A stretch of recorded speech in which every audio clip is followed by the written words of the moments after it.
ويكفي أن أسمعك حديثا واحدا لرسول الله كما في صحيح مسلم من حديث أبي هريرة أن النبي صلى الله عليه وآله وسلم قال: صنفان من أهل النار لم أرهما، رجال معهم صياط كأذناب البقر يضربون بها الناس، ونساء كاسيات عاريات، يعني هي لابسة وعريانة، البنطلون ضيق، الجيبة ضيقة مفتحة من جميع الجوانب والجهات، الصدر عاري، الشعر عاري، البرفان عاصف.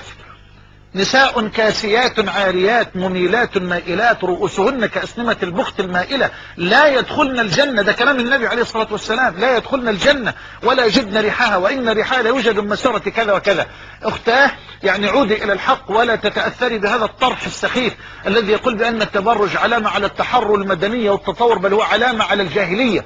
ولا تبرجن تبرج الجاهلية الأولى، وكان تبرج الجاهلية الأولى كما قال ابن عباس وغيره أن تستتر المرأة من رأسها إلى الأسفل، لكن تكشف فقط، يعني تستر شعرها تستر جسدها، لكن تكشف فقط عن منطقة الجيب اللي هو أعلى الصدر أو أسفل العنق. هذا تبرج الجاهلية الأولى. أنا لا أدري ماذا نقول في التبرج الذي نراه الآن بالصورة التي نعرفها جميعا، ولا حول ولا قوة إلا بالله. فأنصح الآباء والأمهات أن اتقوا الله عز وجل وراقبوا بناتكم، ولا ينبغي أن يسمح لبنت من بناتنا في هذا السن أن تخرج إلى الشارع بهذا الزي الفاضح العاري. وأسأل الله سبحانه وتعالى أن يجنبنا لكم الفتن ما ظهر منها ما بطن، إنه ولي ذلك والقدر عليه. وهذا يلحق به سؤال الأخ السائل: ولا تبرجنا تبرج الجاهلية الأولى وأقمنا الصلاة وآتينا الزكاة إلى آخره. هذا أمر من الله تبارك وتعالى لنساء النبي صلى الله عليه وسلم ورضوان الله عليهن. يا نساء النبي لستن كأحد من النساء إلى آخر الآيات سورة الأحزاب. فهذا أمر من الله لنساء النبي. لكن أستطيع أن أقول بأن الأمر بالحجاب كالأمر بالصلاة، بأن الأمر بالحجاب كالأمر بالصلاة، وبأن النهي عن التبرج كالأمر بالصلاة، لأن هذا فرض وهذا فرض. والذي فرض الحجاب هو الذي فرض الصلاة والصيام والزكاة والحج. وليس من حق أحد البتة أن يفرق بين هذين الفرضين، إذ أن الأمر للوجوب. هذا الكلام جماهير أهل العلم. إذ أن الأمر الرباني القرآني والنبوي للوجوب ما لم تأتي قرينة تصرف الأمر من الوجوب إلى الندب. هذا كلام علماء الأصول جميعا. الأمر في القرآن وفي السنة للوجوب ما لم تأتي قرينة تصرف الأمر من الوجوب إلى الندب. لن يخالف الجمهور إلا أبو حنيفة رحمه الله تعالى، هو الذي فرق بين الفرض والواجب، لكن الجمهور لا يفرقون بين الفرض والواجب.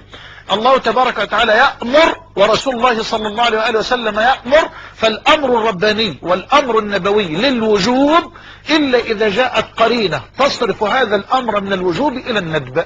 فالله يأمر بعدم، ينهى عن التبرج، ويأمر بالحجاب، ويأمر بالصلاة والصيام إلى آخره. هذه الأمر كلها للوجوب، ولا يجوز المسلمة التي استسلمت وأذعنت لله تبارك وتعالى أن تفرق بين أمر الله في الصلاة وبين أمر الله في التزام الحجاب.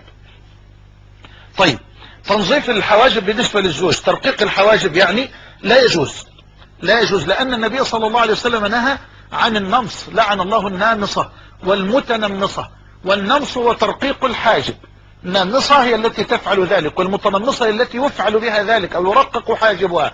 لكن الشعر بين الحاجبين فيه اختلاف بين العلماء. من أهل العلم من قال بأن الشعر بين الحاجبين يجوز أخذه وليس من شعر الحاجبين، ومن من يقول بل هو يلحق بشعر الحاجبين. وأنا أقول لا حرج بأن تأخذ المرأة الشعر بين الحاجبين، لأنه ليس من شعر الحاجبين على الراجح عندي، والله تعالى أعلم.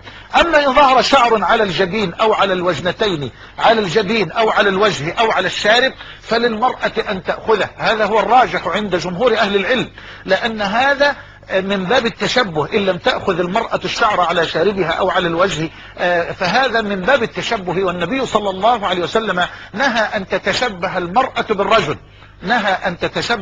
بالرجل. فلا بأس ولا حرج أن تأخذ المرأة الشعر إن ظهر على وجهها أو على شاربها. وأسأل الله سبحانه وتعالى أن يرزقنا لكم الحلال.